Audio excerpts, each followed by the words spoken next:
Greetings, greetings and welcome, ladies and gentlemen, back to the Gamers Den. Today on the Anime Lounge, since it's Pokemon's 25th anniversary, I did make some calls, some texts, and everything with other people around the Gamers Den. More specifically, Draconis and Leo. Draconis was so helpful, but because he's one of the few people on the planet that I know of that does not play the game normally, technically. Um, he raises his levels to the point where when he beats the champion in the games, he's usually about 20 levels above. But to the point, I have used my divine wisdom, having played all of the mainline games, both the copies, everything else, and like that. So, like for red, blue, and yellow, I have red, blue, and yellow, so on and so forth. As far as the mainline games, got a few spin-offs, one of which I have completed the entire set of on Mystery Dungeon. Super happy with those. But the Pokemon mainline games, every game franchise has a hard one, and then there's the easiest one in the bunch. Now sometimes the game series can be stupid easy. Others can give a bit of a critical spike. Just depending on level layout, enemy placement, so on and so forth. And I figured we'd do something like that for Pokemon. And when we're looking at the top three, now this is our opinion. If it's harder, and one was harder than the others for you, or another game that isn't even on the list, go down in the comments down below. So, criteria. The games that I looked at, that pulled from, as far as like that goes, are the mainline games. So red, blue, and yellow, those count. The Coliseum games do not. Anything that even is remotely a spin-off or mainline adjacent does not count. So again, none of the Coliseum games count. Next, certain games will be lumped into one. They got multiple versions of them. For example, Black and White are lumped together. So when I talk about Black and White, I'm talking about the same game. That's one entry. Black and White 2 is the only exception to this. They will be lumped into their own category. Same goes for Ultra Sun and Ultra Moon and Sun and Moon. I consider these two totally different beasts. One has a different set of Pokedex entries than the other, as well as different story beats and everything else. So not much, but it's enough that it can be its own separate titles. For the third version of the game will be counted as, however, if it's pretty much the same story beats for the most part, with maybe an added bonus thing after the main, like the most of the main story is done, then I will lump it together. So, and remakes count as their own. So Heart Gold, Soul Silver are separate from Gold, Silver, and Crystal. They are all lumped together. Without further ado, let's get on to the list. Now that you know the rules, let's get on to number 3. This one is probably the least hard of the three, obviously, but it's still tough. Well, somewhat. You'll soon see why once I explain it. Let's Go Pikachu and Let's Go Eevee. Now, why the hell did I put these on the list? These are more recent games on top of the fact that they're based on games that we already know for the most part. Well, there's a reason behind that, and one reason only. Halfway through the game, more than likely if you're not really paying attention to it, you're gonna have your main starter as your bulked up Pokemon. Now, granted, it goes to all the Pokemon, but your main starter is going to be beefed up more, about 5-10 levels more than your other Pokemon at the time. If you're unlike me, who tries to get all of the main Pokemon he's going to have in his team pretty early on. However, then you have the way of leveling up in this one. Every other mainline game, there's a reason these games are on this list at all. And the main reason is the leveling up system. Every other game has you fighting random encounters with Pokemon, as well as after from Gen 6, X or Y onward, if you had the XP all XP share or whatever, you'd be able to actually, give them everything, as well as capturing a Pokemon actually gives some XP. However, this is the exception. These two games are the only exception to that rule. Let's Go Pikachu and Let's Go Eevee have the Pokemon Go catching mechanic, where you don't actually fight the Pokemon. You just chuck a Pokeball at them, with only a few exceptions to this. Those being the Legendary Bertrio, Articuno, Zapdos, and Moltres. Mewtwo, which he's a bitch and a half to fight, let alone catch. 2 Snorlaxes, and I think that's it. I do believe that's it. So basically, all 4 legendaries plus the 2 Snorlax encounters, making these, and on top of that, they're on a time limit, which makes Mewtwo infinitely harder, and Snorlax a bit of a pain in the butt to fight, let alone capture. I think it's like 5-10 minutes, which isn't much to fight, let alone capture. And they're insanely powerful on top of that.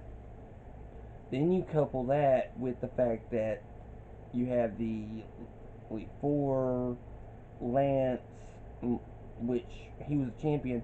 Then you got your rival and everything else. And the leveling system can really bite you in the ass hard. The best way I recommend doing it, beat the game if you can, with a good balanced team, and then before you even go near Mewtwo, start fighting Chanseys. Start capturing Chanseys left, right, and center. I swear to God it works. And sending it out for candies. Yeah, I swear to God it works. It's the only way to grind it, for the most part. That or fighting Elite Four numerous times, which I highly don't recommend doing. It'll make you tear your hair out for any game. These guys are tough, and there's a reason they're tough.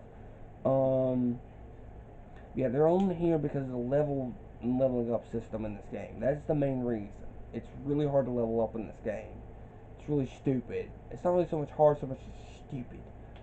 Number 2 actually comes from Leo. Draconis was so helpful. So helpful. I know I'm bashing him a little bit, but he was so arrogant with this. But Leo did give a good suggestion, and it's one I really wanted for the list, That was red, blue, and by extension, yellow. These were the original games, guys. The original games. And unfortunately, there was a lot of bugs.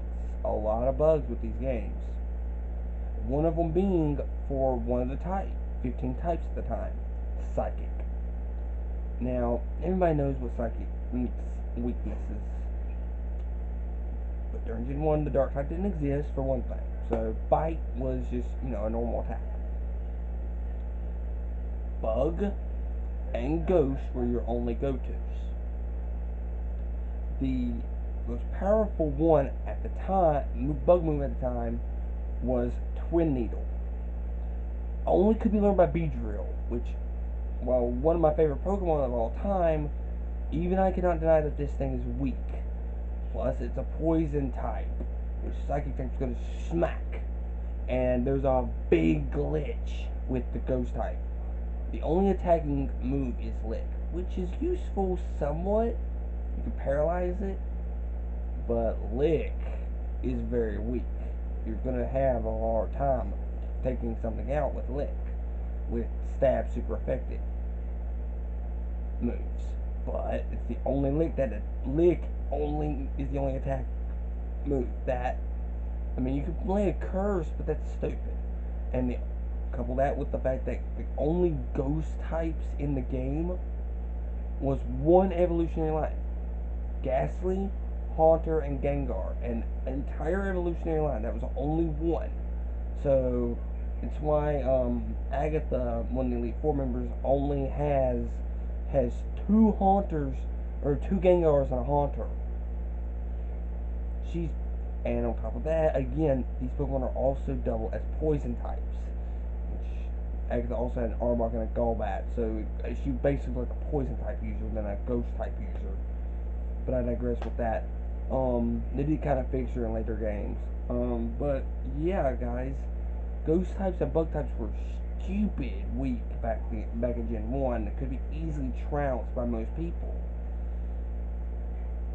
Which made Sabrina a beast and a half to beat. You had to be able to out-muscle her. No wonder the fighting dojo next door was having such issues. But the psychic was completely broken. And that wasn't the only problem. Certain moves were broken. There wasn't any abilities. Held items were almost non-existent at the time. Amongst other things. These games can be tough. But barring that, you can out-muscle this game for the most part. I didn't have too much issues. Then Yellow came along, and I played Yellow, and my God. Now, there's not technically a easy, medium, or hard mode in the original Pokemon games, or any Pokemon games for that matter, but there kind of is for the original. Easy is Bulbasaur. You can literally beat the first two gyms, Brock and Misty, with Bulbasaur and Ivysaur, respectively. Once it's that, if you grinded quite a bit in Cerulean Cave, boom, you can actually, or the Diglett Cave next later on. I think you can't get to Diglett Cave yet. By that point, you have to beat the gym leader first. You can literally grind in Cerulean Cave a bit and evolve it into a Venusaur and just completely trounce the gym. Couple that with an electric type Pokemon, you're good in that one. And even if you didn't, there's grass Pokemon next door, so it's cool.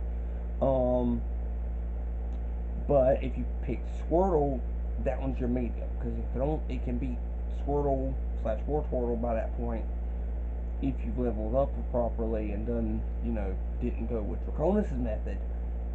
You literally could just trounce Brock, but you couldn't use Squirtle or Wartortle by that point, if again trained right, on Misty.